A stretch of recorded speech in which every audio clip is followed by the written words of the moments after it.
Before I get started, I just wanted to say that today, as you know, I believe, the White House announced through its official Twitter account at White House that it will host its first ever Twitter town hall on Wednesday, July 6th at 2 p.m. in the East Room of the White House. Twitter co-founder and executive chairman Jack Dorsey will moderate a conversation between President Obama and Americans across the country about the economy and jobs.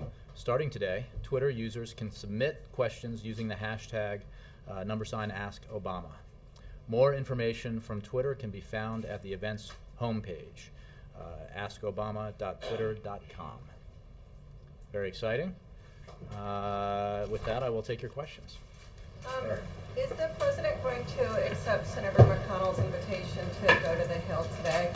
And how does he justify going to Philadelphia for fundraisers when he just called on Congress to stay here and do its job?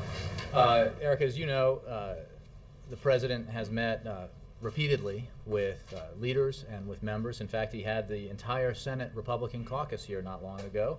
Then he had the entire House Republican caucus. Then he has had Senator McConnell here as recently as this week.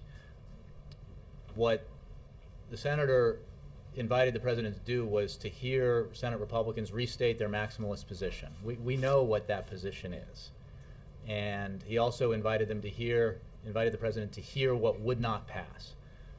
That's not a conversation worth having. What we need to have is a conversation about what will pass. Negotiations that build upon the tremendous success that the negotiators involved in the vice president-led talks had, and then to move forward with a significant deficit reduction deal that is balanced and fair, and that the American people are demanding. You know, Americans are, I honestly think we can say that American people are tired of the posturing. They just want us to work. They want Washington to negotiate and reach an agreement. They want each side to move outside their comfort zone, to accept tough choices that they wouldn't ordinarily want to accept, but which the demands of the time, or rather the times demand.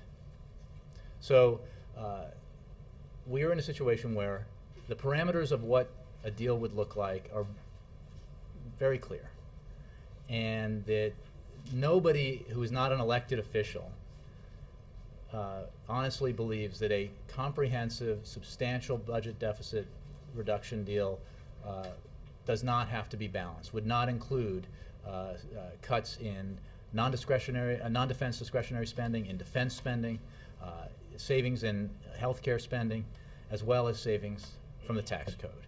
And we believe that's what the American people want. And I'll say further that a position, stating a maximalist position, that we would rather have the United States default on its obligations. We would rather have the United States not maintain its full faith and credit.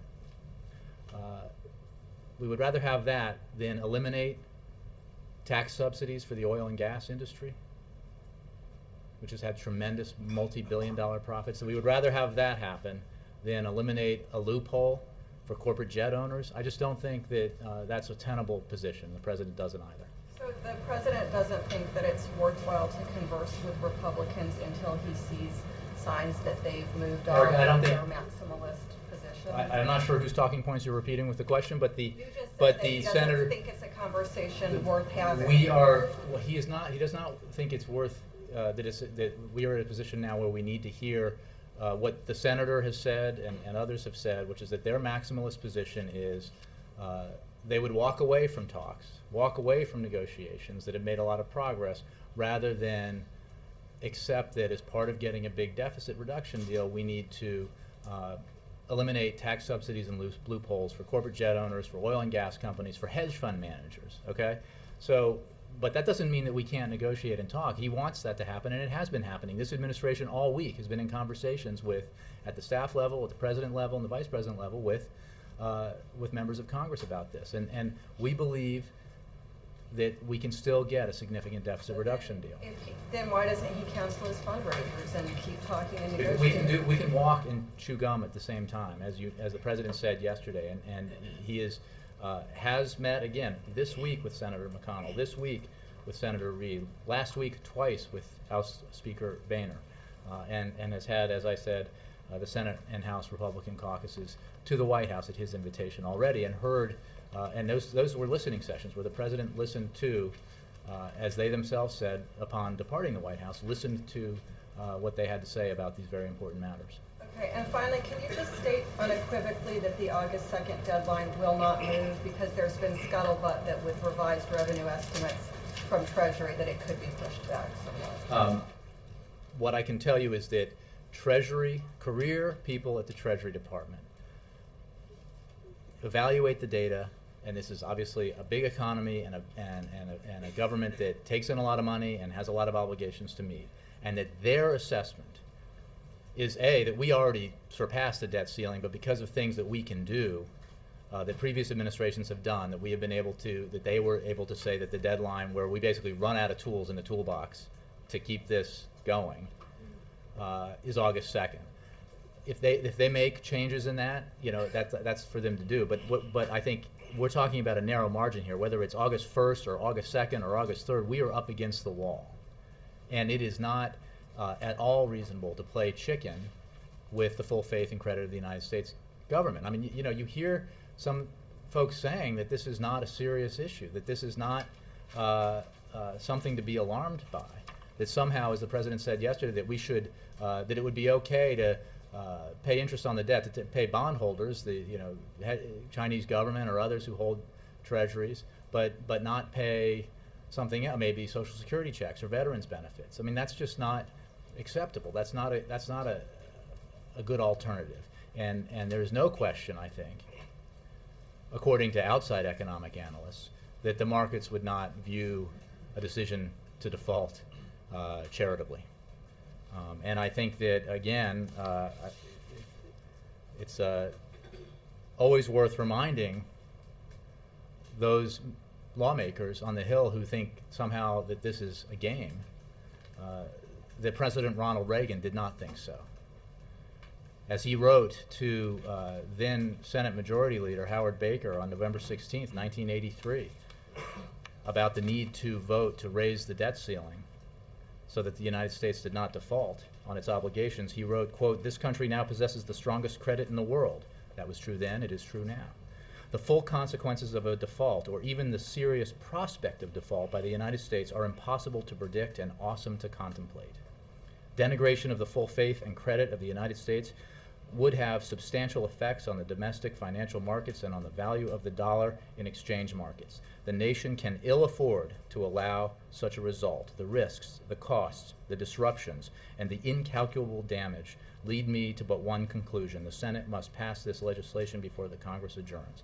President Ronald Reagan, on the need for the United States to pay its bills. Yes? Has the president ruled out any debt? Has the president ruled out any debt deal that doesn't include significant increases in revenue, and where with significant defined as hundreds of billions of dollars? What I won't do from here is negotiate the particulars of an agreement. The president made clear that we have the capacity. If we have the will, we certainly have the capacity to achieve significant deficit reduction of the size that has been discussed in the past, the $4 trillion over 10 to 12 years. That requires taking a balanced approach. The balanced approach that was supported by the bipartisan Simpson-Bowles Commission, that was supported by the bipartisan Domenici-Rivlin Commission, and which is embodied in the president's proposal from George Washington University. What the details of that look like, again, I don't want to negotiate, but what is not possible is a significant deal that is not achieved in a balanced way, which includes cutting spending from non-defense discretionary, from defense, from healthcare entitlement programs, and from the tax code. And also, has the White House made a proposal to Speaker Boehner's office? Again, I'm not going to negotiate particulars of what what a deal might look like. We are obviously in conversations with leaders of Congress of both parties, both houses, and relevant members, at different levels on a regular basis. We believe that this is an important moment, a rare opportunity to do something significant. The President has shown himself in the past and made clear again yesterday at his press conference that he is willing to make tough choices, that he is willing to get outside of his comfort zone and to ask Democrats to follow him and to make some decisions about spending that in a different environment he would not want to make and that Democrats would not want to make. Because he believes that it's important, and he believes that the American people expect us to do it. That they don't. I think to the extent that people are paying attention to the the arcana here, the details of debt, deficit, and the different ways that we're going about this, what they want is for Washington to work, and we live in a great country with a two-party system that requires compromise to get things done. That's what we need to do now. With the Senate having canceled its July 4th recess, can you talk at all about what might be on the schedule for what might now be on the schedule for next week? In terms I don't of have meetings? specific scheduling announcements to make, but obviously we will be engaged, as we have been, at all levels in negotiating with members of Congress to try to achieve the kind of agreement we believe is possible. And obviously that would include next week. Joe. Jay, can you explain what changed the president's mood yesterday? I mean, a lot of people were mentioning he was toughening it up. Why did he decide to do that? What's his level of frustration? Could it actually make things worse because you have some pretty tough comments coming back at him? And not to beat a dead horse, but doesn't he open himself up to a lot of criticism to go to fundraisers at the very same time that there is a possibility of meeting? Well, I would first of all say that he was just glad to see you guys yesterday, so that's why he was so expansive. And no, what he was trying to convey yesterday, and I think he conveyed very well, is that that he feels a great sense of urgency, that this is a rare moment, as I was just saying, that offers the opportunity to do something big that has needed to be done for some time, which is to achieve a significant, comprehensive deficit reduction deal that demonstrates to the country and the world that we are getting our fiscal house in order and that we can do it in a way that's balanced, that will not just allow our economy to continue to grow and allow our economy to continue to create jobs, but give it a boost because of the confidence that it creates by the fact that Washington can work and get things done, and that lawmakers who are sent here to do the will of the people, to do the nation's business, actually do that, and that leaders lead. Leaders make tough decisions. Nobody got elected to Congress or the White House to make easy decisions. They were sent here as representatives of the people to make hard choices, and that's what the president hopes will happen. And he expressed that, I think, quite clearly yesterday at the press conference. Yeah, but again, and this thing about the fundraisers. Well, look, I think that, again, we can walk and chew gum at the same time. There are any number of elected officials who are raising money for their campaigns probably all week and all weekend. That is not the issue. The president has been deeply engaged in these negotiations. He has had, again, Senator McConnell here this week, House Speaker Boehner here twice, once last week, and then met with him over the weekend, the previous weekend. He has had the full Senate Republican caucus here, the full House Republican caucus here. He looks forward to more engagements and conversations with leaders and members of both parties. I'm not going to make scheduling announcements. And again, part of the fact that we're so serious about getting a deal done, as opposed to engaging in political theater, is that we're going to have meetings that I'm not going to tell you about. And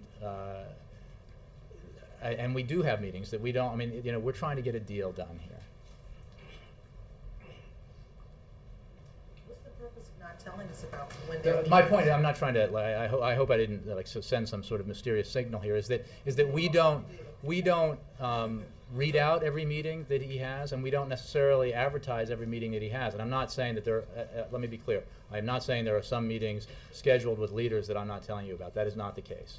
But as has been in the case in the past, he's had phone conversations with leaders of Congress, he and the Vice President and other members, and with relevant members of Congress who are engaged in these negotiations that we don't obviously run out here and tell you about as they happen or before they happen, because we are and why we didn't read out the day-by-day details of the negotiations that the Vice President led is precisely because we want them to produce a positive result.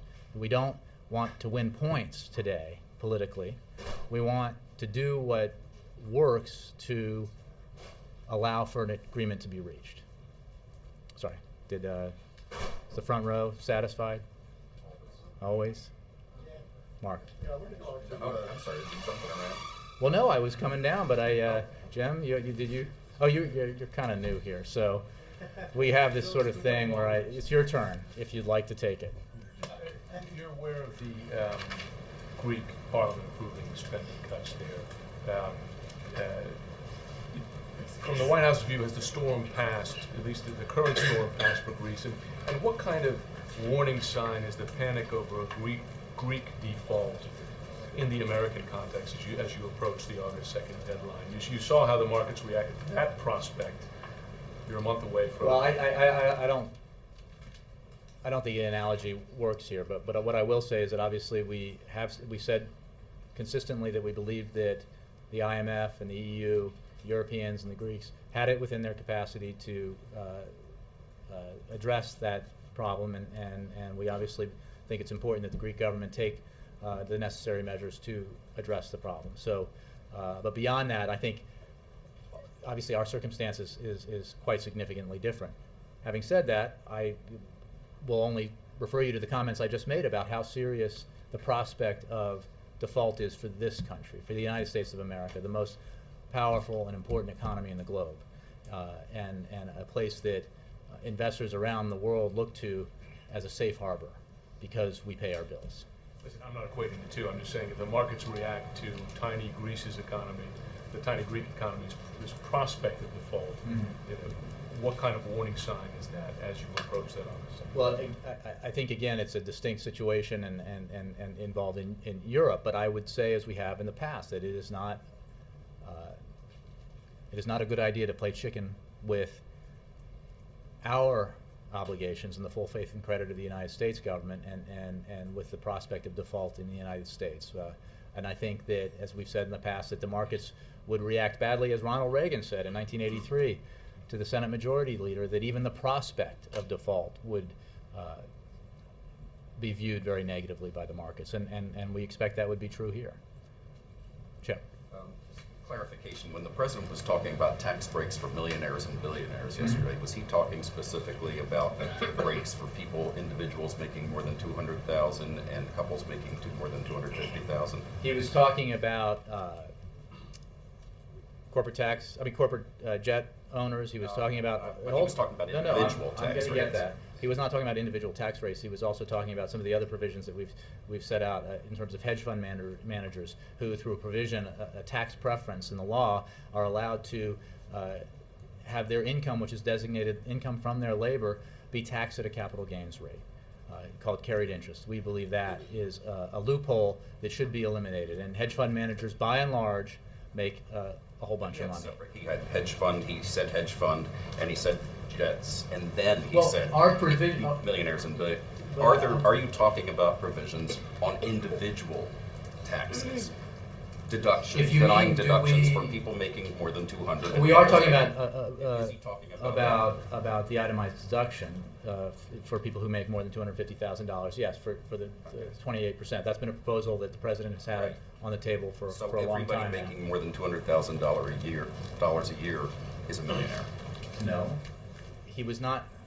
Chip, you want to have a little game exchange here. The president. The president. That's the proposal he was talking about. People making more than 200 and couples making more than 250, and he grouped them as millionaires and billionaires. No, that's not what he was talking about. There are a variety of provisions, which I'm happy to go through with you, that include carried interest, that include the hedge fund managers on carried interest. Those are the millionaires and billionaires that we talked about. Obviously, the millionaires and billionaires who are affected by the deduction, the itemized deduction, is true too. But we have been very clear from the beginning. It's been a proposal from the beginning that we believe that we should change the law in terms of allowing for itemized deductions. For those who make more than $250,000. As part of this package.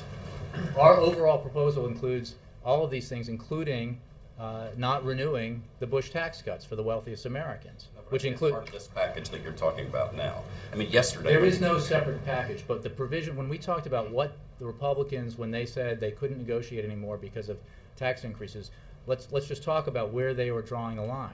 They're drawing the line not on everything. They're drawing the line on corporate private jets. They're drawing a line on hedge fund managers. They're drawing a line on subsidies for oil and gas companies, including not just the direct subsidies, but the provision that allows them to, which they benefit from disproportionately, which allows them to mark their profits based on the last a barrel of oil that they bought, as opposed to what they purchased it at. So, for example, to clarify, you're saying part of the deal that the president would like to see here is eliminating some deductions for people who make more than $200,000. So it's not just millionaires and billionaires. What we have said is that is our overall proposal. What we have also said is that we are willing to make tough choices, but that the Republicans have said they've drawn a line in the sand on anything. They've said that they will walk away from the deal over a provision that gives a tax preference for the owners of corporate jets, a provision that gives oil and gas companies $40 billion in subsidies, even as they are making record profits. Speaking of corporate jets, it's been estimated that would save $3 billion over 10 years. That's less than 1/10 of 1% of the amount of money we're talking about here. The president said the American people are tired of political posturing. He mentioned it 6 times yesterday. Isn't that really the essence of political posturing? I think you're making my point, Chip, and that's the line they're drawing. That is, they would rather protect that loophole than come to an agreement, a balanced agreement that allows us to pay down the debt, reduce our deficits, and continue to grow and create jobs. That would be, I'm not negotiating particulars here, but they have made very clear that that's unacceptable. They have made very clear that eliminating a subsidy for the oil and gas industry is not acceptable, that allowing for provision that gives hedge fund managers the opportunity to have their income taxed at significantly lower rates than your income and my income. That's unacceptable, and we just think that that's a maximalist position that doesn't reflect where the American people are and is not tenable if you're serious about getting a significant deal. Thanks. Senator Schumer has said that he believes the Republicans are trying to tank the economy intentionally for political gain. Does the White House agree with that? I haven't seen those remarks. I mean, look, I think that everybody has their position, and that we all believe that we need to grow the economy and create jobs, and that we should do the things that help us get there. And I think that's a position that we certainly believe is widely held in Washington. You talked about Senator McConnell's invitation. I understand Senator Reid has also invited the President and Vice President next Wednesday to the Hill. Have you guys accepted that? No, I don't believe I have any scheduling announcements to make or any acceptances to announce. For next week, we'll obviously be engaged in conversations at a variety of levels. And what form they will take, I don't have an announcement about yet. There's been some suggestion that the tougher tone with Republicans is perhaps a sign that you guys are losing hope that they're going to agree to a deal at some point. Have we gotten into that danger zone? We remain optimistic that it is still possible to get a significant deal, a balanced deal. It goes without saying, and it was said explicitly by the President yesterday, that we will not get everything we want. We accept that. That is what the American people expect. That we are willing to compromise, that we are willing to get outside of our comfort zone, that we are willing to accept cuts that we would traditionally not want to, that we are willing to look at everything that's being put on the table by all parties. So obviously this is hard business, and we are in a situation that's increasingly urgent. But we remain optimistic that we can get this done. By the President's own admission, it seems at this point any deal will have to include big cuts in defense spending, more cuts in defense spending. Given that this is a critical time, the drawdown of troops in Afghanistan, the uptick in violence in Iraq, is the President concerned that more cuts in defense spending will jeopardize the gains that have been made in those regions? He has, as you know, he asked Secretary Gates, and obviously his successor will pick up the baton here, to identify further cuts that can be made in the defense budget. His framework, I believe, called for $400 billion, if I recall correctly, in further defense cuts. He obviously sets as his highest priority the national security of the United States, the safety and security of the American people, both here and abroad, and our assets abroad. And he believes that those cuts can be made in a way that does not in any way restrict our ability to protect our national security. And I think it's important to remember how significantly the Defense Department's budget has been increased over the past 10 years for obvious reasons. And that within the context of this, you mentioned Iraq, we have withdrawn 100,000 plus U.S. troops from Iraq. And we, as you mentioned, are beginning to withdraw U.S. forces from Afghanistan next month. Is he getting any pushback, though, from any commanders on the ground? From commanders, no. From switching gears, a Nigerian man flew across country with a boarding pass that was invalid. What's the President's reaction to this? And is there any concern that there needs to be a review of TSA's practices and procedures? I don't have a reaction from the President on this. He is obviously updated on security matters. I don't know specifically whether he's been updated on this, although I imagine he was. All I can say is that this is an ongoing negotiation, so in that case I need to refer you to the FBI. What I also can say is that every passenger that passes through security checkpoints is subject to many layers of security, as we all know, including thorough physical screening at the checkpoint as well as other measures. Our security agencies take any situation like this seriously, and I can assure you they are investigating this situation thoroughly. Beyond that, I refer you to the FBI and the TSA. Laura. Hi. Just this week, President Obama was touting manufacturing in Iowa, but the manufacturers are one of the groups that have a major problem with the LIFO proposal that the President is touting as one of the revenue increases that's needed. Is the White House at all concerned that implementing this provision would hurt manufacturing and hurt jobs at this fragile time for the economy? The President we believe that this is an appropriate proposal to make to get accounting basically in line with where practice is headed. And this goes to the provision that, by the way, is I think 40% of this existing LIFO provision, last in, first out.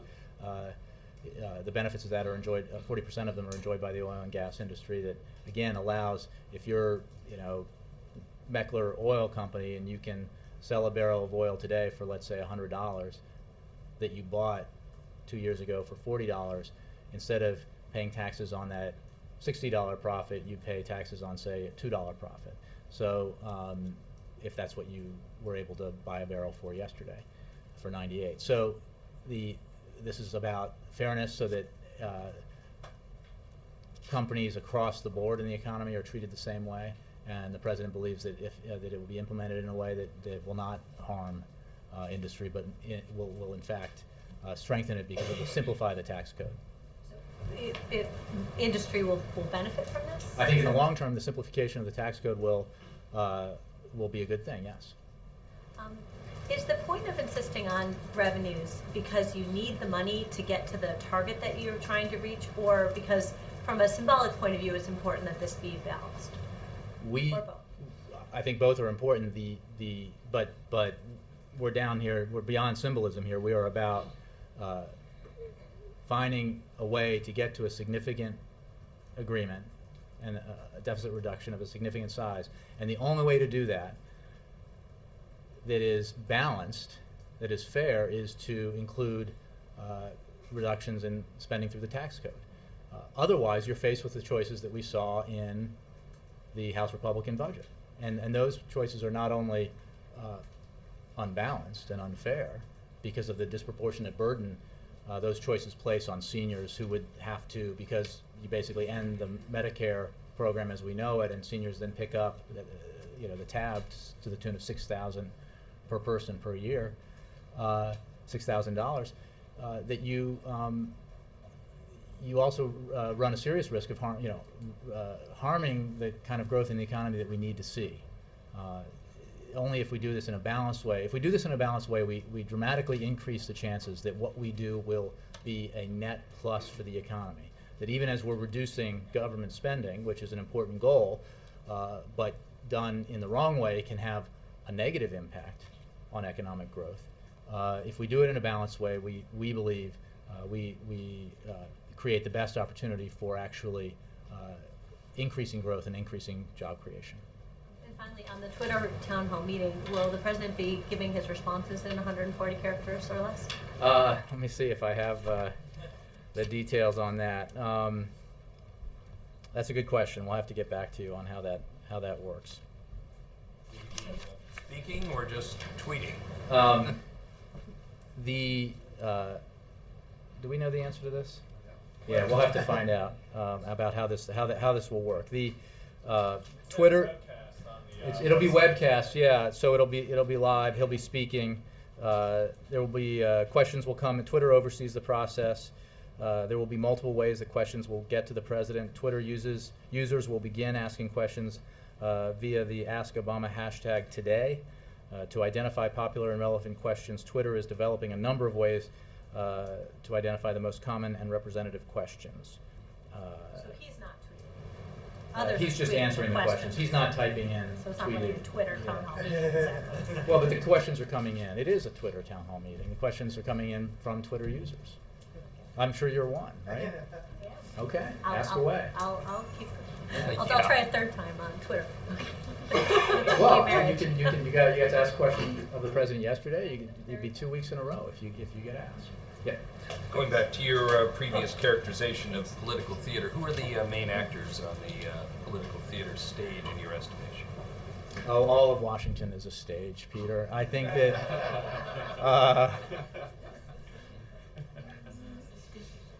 the point I'm trying to make is that we understand what the absolutist positions are, the starting positions, to put it in a neutral way, that the positions that Republicans have taken, the positions that Democrats have taken, the position that this president has taken. What we have said is that we are willing and have demonstrated our willingness to move off of our starting position. And that going to hearing from en masse from one side or the other what their starting position is, which is clear to everyone, doesn't really advance the process. It doesn't, in fact, advance the process. And the president had the opportunity to hear directly, live in person, face to face, those views from Senate Republicans, from House Republicans, when he invited and had them here at the White House. So, but obviously there's, political theater is engaged in all the time in Washington by a variety of actors. My point is simply that that this is a situation that is serious enough and urgent enough that we need to negotiate. We need to roll up our sleeves, get to work, continue the work that's been done, which it's important to acknowledge that significant progress was made by participants, Democrats, Republicans, representatives of the administration, and that we can continue that process and reach an agreement if we're willing to make some tough choices. Yesterday, while he was... You're in your new seat. I am. Yeah. Thanks. While he was expressing his exasperation with Congress yesterday, the president said, "I've been doing Afghanistan and bin Laden and the Greek crisis." And I was wondering if you can give us any more insights or detail into how he's been involved in the Greek crisis beyond sort of standard briefings and maybe staff conference calls. I mean, has he been calling leaders personally? Who? Can you give sort of any tidbits about his involvement? Well, I would say that in addition to the regular briefings he's gotten from his senior advisors on this particular matter, that he has obviously had conversations with leaders about over these many weeks and about the situation there. I don't have anything beyond that for you, because it is a fact that we were confident and continue to be confident that the Europeans and the IMF have the capacity to deal with this and are dealing with it. Has it been mostly then in a him staying in touch with people capacity, or was he sort of advocating, this is what I think we should do, or? No, the former. And I think that again, it's important to note here that this is, while the President and I and others have made the point that the turmoil created by that obviously created a headwind for the global economy and therefore the U.S. economy, that the response and the actions that needed to be taken and have been taken were local, i.e. European, and also with the IMF, and not actions that we took. Andre. Thank you, Jay. A couple of things. In light of what we've been discussing, are you confident, can you say with confidence from that podium to international bondholders that their investments in U.S. Treasuries are safe? And what's that confidence based on? I mean, it's a question I think that most appropriately would be directed to the Treasury Department. I do want to state that we remain confident that Congress will do the right thing, that the leaders who have said that we will, because we have to, make the vote that ensures that we meet our obligations and pay our bills, that will happen. So we remain confident that will happen, and that's why I think it's important to knock down some of the irresponsible talk out there about how it's not a big deal, it's not serious, or we could somehow pay some bills and not the other, because that's I think that's the kind of thing that could create some uncertainty that's not helpful. Yeah, and then secondly, if I may, again, in the spirit of walking and chewing gum, you are preoccupied, and by you I mean both the U.S. government, the U.S. administration, and the U.S. Congress. You are preoccupied with domestic issues, and for Russians, for example, the biggest issue involving both branches of the U.S. government is the WTO. Mm-hmm. My question is very simple: will you have the time and the willingness to spend whatever political capital it will require to even consider that issue this year? Well, I think we've talked about it quite a bit. I've answered questions about it from here, and we certainly did discuss it in France at the recent meeting there, where the President had a bilateral meeting with President Medvedev. And I think you're right that we today and some days that we spend our time talking principally about domestic issues, but I can certainly say that since I took this podium, we have spent a significant amount of time discussing international issues, and it's a demonstration of the fact that both are incredibly high priorities, and both are things that this president, this administration, and any president, any administration have to deal with, and any Congress. I'm saying it may be a high priority for you, but how can you say it's a high priority for the Congress? Well, again, I think you should address that to the Congress. I think that those members who deal with this issues directly are very focused on it and are working with us to address it. So, it continues to be an important issue. Mark. Yeah, Jay, can I ask about Libya? Earlier this week, the French acknowledged that they had airdropped some guns, some RPGs to the rebels. The British today said that they'd be willing to supply body armor to the police in the rebel areas. Is the United States considering dropping lethal supplies? I mean, we've done humanitarian supplies before. Have we considered that kind of lethal aid, military aid? Well, first of all, I've seen some of those reports, and I'm not in a position to comment about what France, for example, is or isn't doing to assist the Libyan opposition. I think you know our position and what we've done, which is provide the Transitional National Council with extensive non-lethal aid and assistance, as have many other nations, to support the TNC in its efforts to protect civilians and civilian-populated areas under threat of attack in Libya. But beyond that, the TNC, one of their people issued a plea today saying we need this stuff if we're going to keep up the fight. Well, again, I'm not going to. I don't have any comment on the reports that you're talking about what other countries are doing. I can say what we're doing, which is providing substantial non-lethal aid. Yeah. Jay, is the campaign at all involved with a town hall next week, or is that his official White House Twitter account that he is? This is an official event. Will he ever use that official account to send out, which I believe he has himself sent out some messages on his campaign account signed with his initials, is that correct? I'll have to get to you on that. I'm not. And if, so the campaign is not involved in the town hall at all? I believe it's an official event, not involved. Did the President host some Democratic fundraisers in the Blue Room on February 25th? I'm not sure about the Blue Room. It's I do have information on that. It was another meeting of the president's political supporters in the residence. Again, I'm not sure which room it was in. All presidents have meetings with their supporters in the residence, every one of this president's predecessors. This particular event was a reception for the DNC members who were in town for the DNC yearly meeting, which kicked off the day before that event. Distinguish between residence, meaning the third floor where his living room stuff is, or the blue room, red room, the other? I think the residence is that building that we see over there.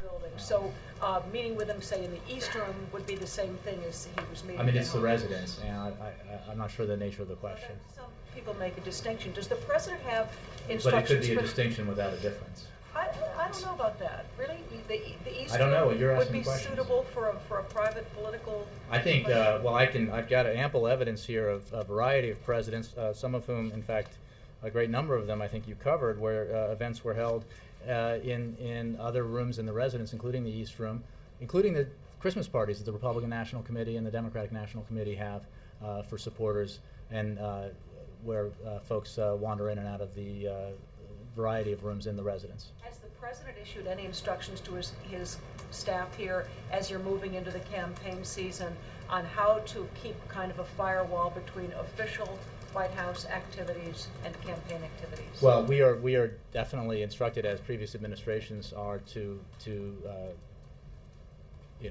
maintain that distinction, and we follow all the rules accordingly. Josh. This actually follows up a little bit on what Ann was I'm asking about.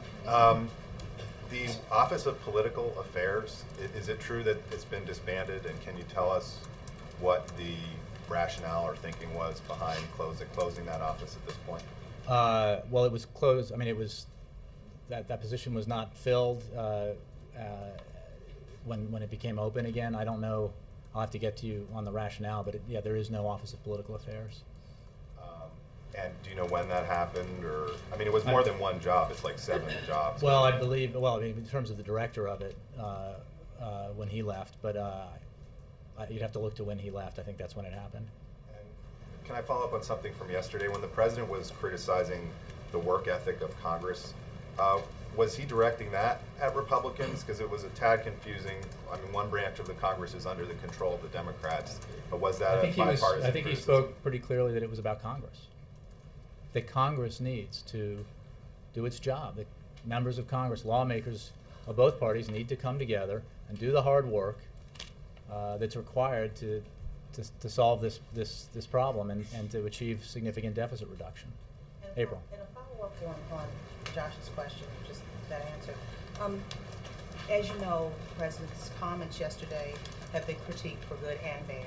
So when did this administration make the decision to shift strategy for the President to publicly go out and forcefully push against Congress the way he did yesterday on the economy?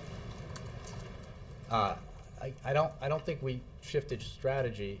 I think the President, in answer to questions from you, expressed. I think that's just to make a little digress here that you might have, and a number of others might have, if those who did ask questions in general kept to one question, and I think that would be helpful for all of us. So. He's in the back. He just came back. I saw him. I'm getting his questions now. So, because there's only you know, the president can answer, let's say, 15 questions in an hour, and he can either answer that many questions from 8 people or from 15 people, depending, you know, on how people handle it when they get called on. So, He's done from to 10 your to 7. Normally, he answers 10 to 7 questions in press conference. well, he answered more than that yesterday. So the going to your other question, this was the president expressing his great sense of urgency and his feeling that now is the time to act, and he expressed that very clearly. This wasn't a change in strategy. This was him reacting to questions very, very forthrightly and honestly about how he views what's happening here and how he thinks the American people view what's happening in Washington. But people are saying, I mean, people, just average Americans have been tweeting about it, have been Facebooking about it, and political analysts have been talking about it. There was a marked difference in his approach yesterday. This president has been known from the very beginning to take the high road and stay above the threat. And now, you know, he came out very strong, even compared Congress and their procrastination to his daughters and how they use their syllabus a day ahead and do their homework. Yeah. The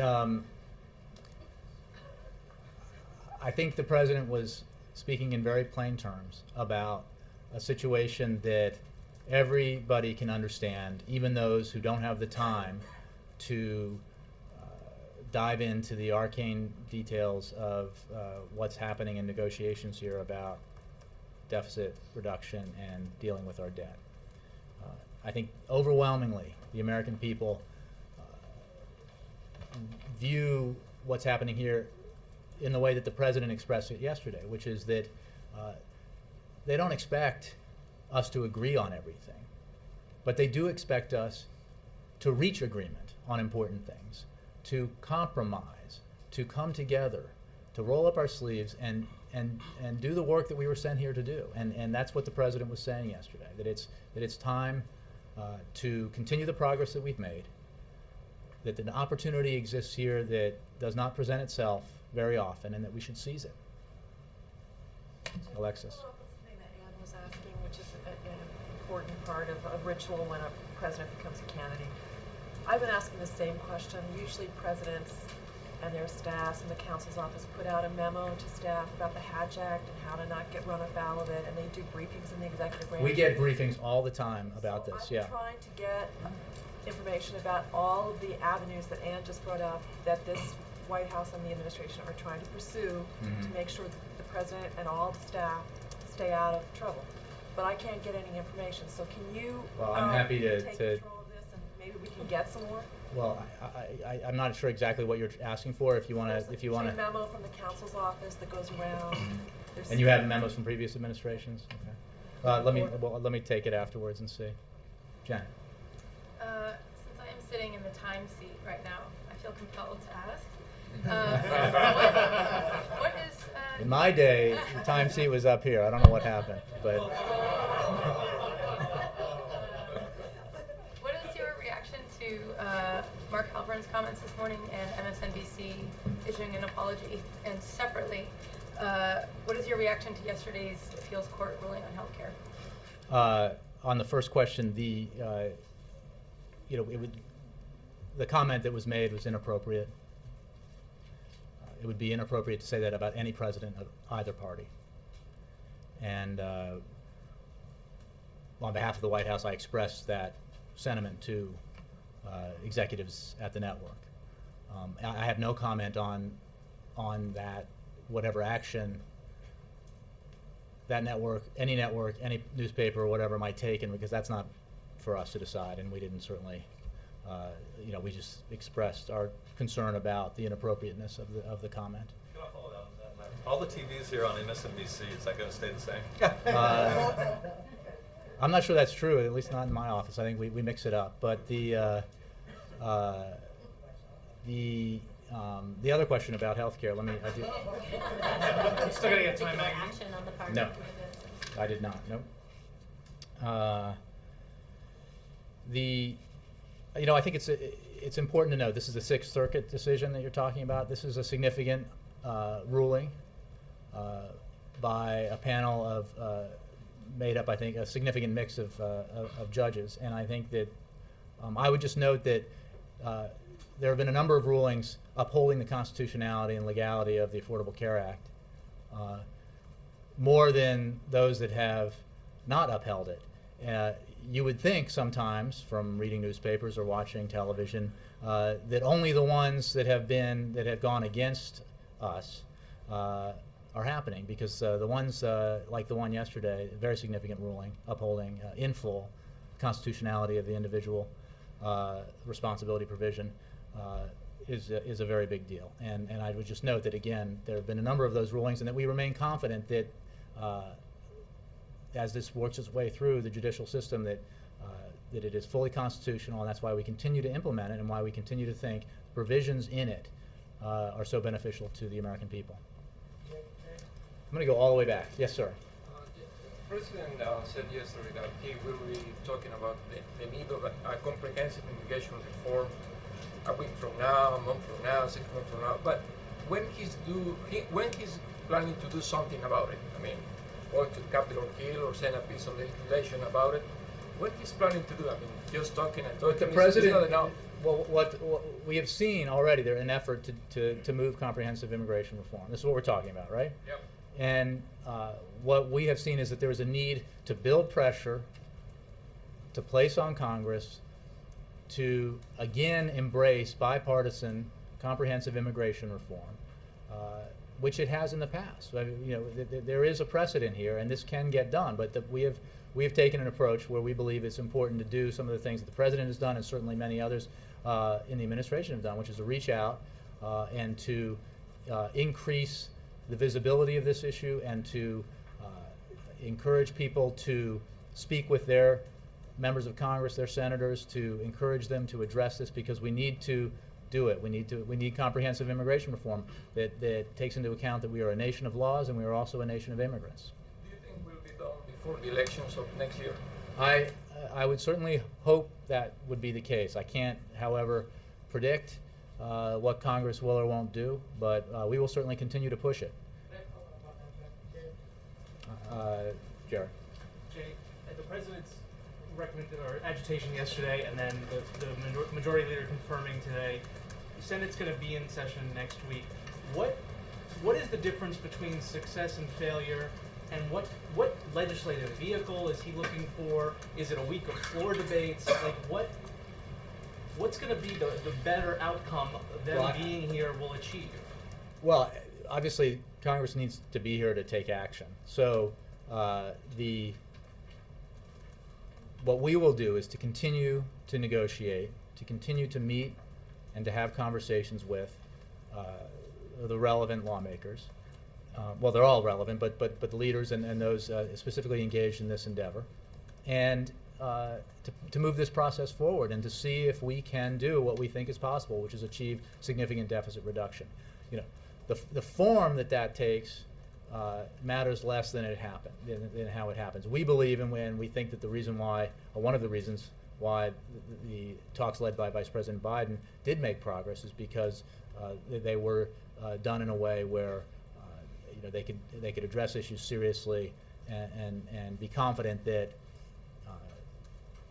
people weren't running out to the microphones immediately afterwards and giving readouts of what was being discussed, because these are obviously difficult issues, and we disagree on these issues for a reason, and our sentiments are keenly felt on both sides. But we need to get outside of our comfort zone, accept a little discomfort, accept a little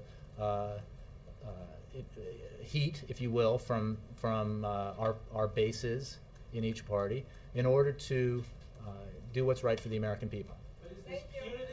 But is it punitive, or is there some actual vehicle that's going to come out of this in the next week?